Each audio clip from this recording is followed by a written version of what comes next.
Salut tout le monde et welcome back to the mat avec moi Aurélie sur Flawless Yoga Channel. On se retrouve aujourd'hui pour la journée numéro 5 de Flawless Core and Upside Flow.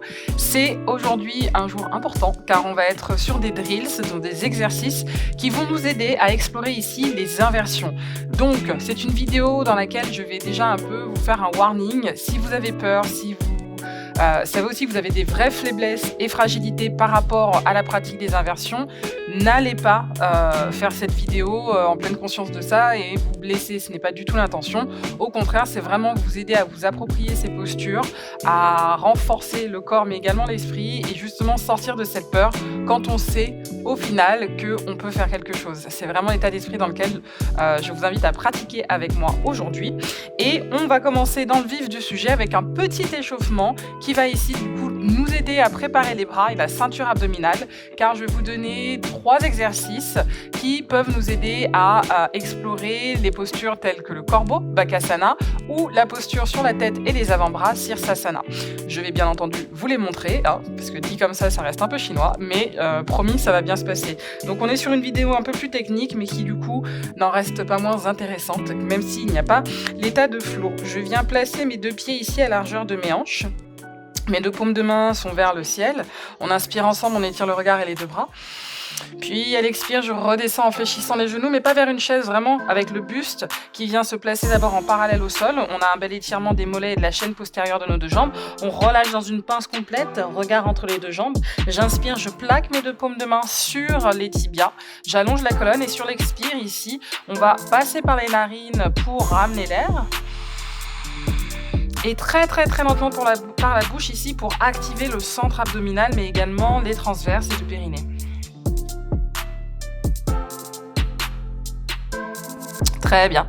Et à l'issue de cet effort, on pose les 2 mains sur le sol, expire, les genoux se fléchissent, inspire vers un genou droit, puis un genou gauche qui s'installe ici à l'arrière. On va chercher une demi-planche et on va faire cette transition entre notre posture de l'enfant, on est en demi-planche, expire dans un push-up, on vient ici échauffer, réchauffer le haut du corps, expire, inspire et je repars, expire, inspire, on remonte, expire, je redescends, inspire, on remonte, expire, je redescends.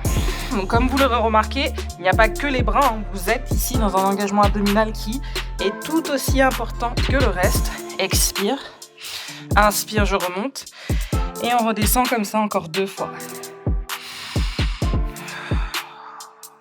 Parfait. On n'oublie jamais que si la respiration de feu, à savoir le souffle jaillit où l'air ne rentre et ne ressort que par les narines, est trop difficile à accomplir pour vous aujourd'hui, il reste toujours la respiration naturelle.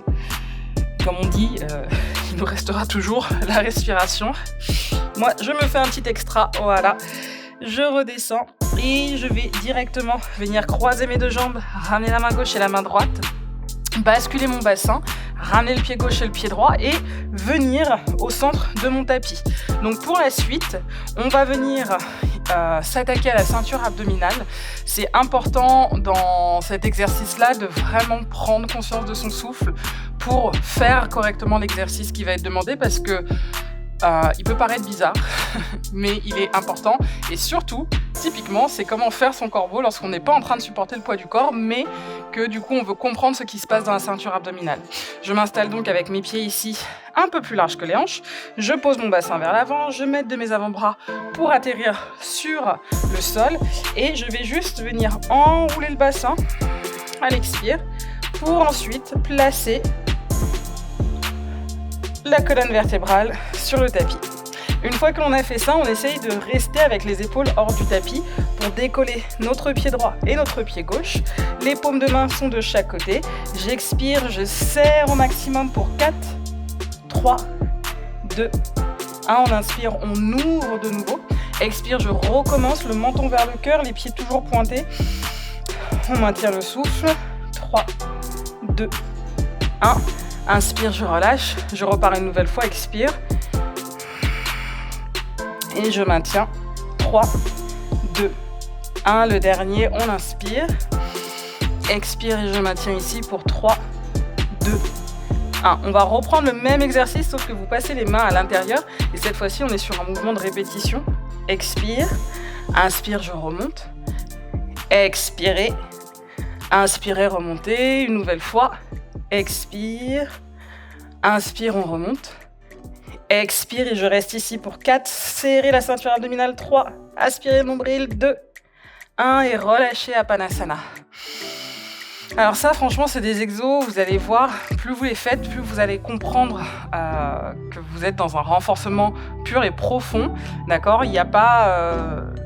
c'est pas, pour moi en tout cas, je vous le dis et je vous le lâche comme ça, c'est pas de l'esthétisme qu'on cherche à développer, c'est comment mieux aborder une posture. C'est quand même deux choses différentes, sachant que je respecterai les deux choix, hein, mais là aujourd'hui on travaille l'aspect force pour aller vers quelque chose, typiquement en termes de pratique physique.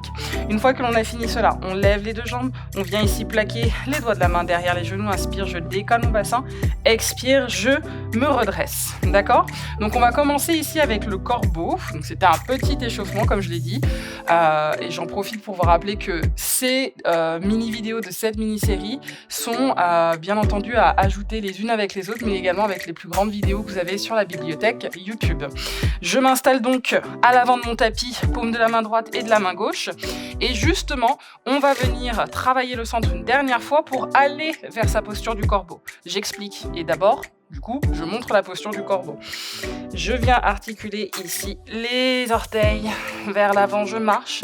Moi, je vais me placer, et vous aussi d'ailleurs, dans une posture donc de pince, mais avec cet écart plus important entre les mains et les pieds. Je relâche ma tête et je vais juste venir fléchir mes coudes et mes genoux simultanément pour voir si déjà j'ai de bons appuis. Ok, une fois que c'est fait, je remonte et je recommence une deuxième fois, expire.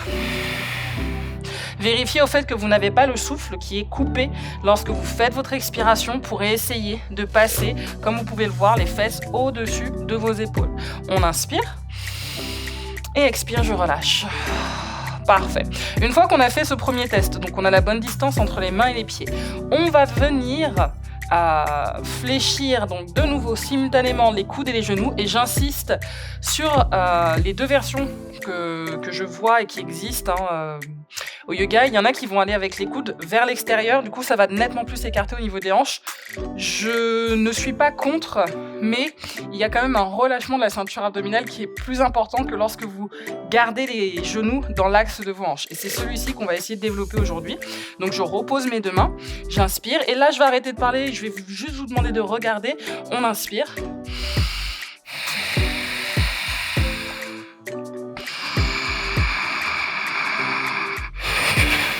Alors vous voyez, même moi, il y a des petits tracas de leggings qui glissent, c'est pas grave. J'inspire et je repars.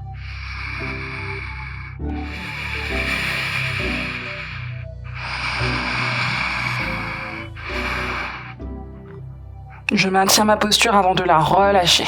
Ok ? Donc, alors j'aime bien ce que je vous dis ok instinctivement, mais je sais très bien que c'est pas juste ok de faire ce que je viens de faire. On va explorer comment essayer d'aller dans le corbeau. J'insiste sur la notion d'essayer parce que tout voyage commence quelque part, et peut-être qu'il commence là aujourd'hui pour vous sur le tapis. Je cherche à supporter le poids de mon corps par la force de mes bras, en fait, d'accord ? Mais pour activer correctement les bras, je suis obligée de respirer et d'activer mon centre dans cette respiration. Du coup, si on décortique, vous allez tout simplement, pour aujourd'hui, essayer de décoller les talons, de fléchir simultanément, d'accord ? Et pourquoi pas jouer un peu entre les deux pieds. Et vous allez directement sentir, au fait, en termes d'appui, que vous êtes obligé non seulement de renforcer la posture de vos mains au sol, on est presque sur une notion d'ancrage de nos mains, et par rapport à ma ceinture abdominale, c'est de la garder engagée coûte que coûte. Qu'est-ce que ça veut dire ? Je suis plus sur de l'hypopression, le nombril est aspiré et remonte vers le haut, et en termes de respiration, on est sur quelque chose de moins rapide. C'est pas cardio, ce type d'exercice, c'est vraiment quelque chose qui va vous faire travailler votre stabilité dans les inversions, donc le souffle a besoin d'être constant mais fort. Si cela vous parle, je suis très contente. Si ça n'est pas le cas, lâche un petit commentaire, on en discute, il n'y a pas de souci.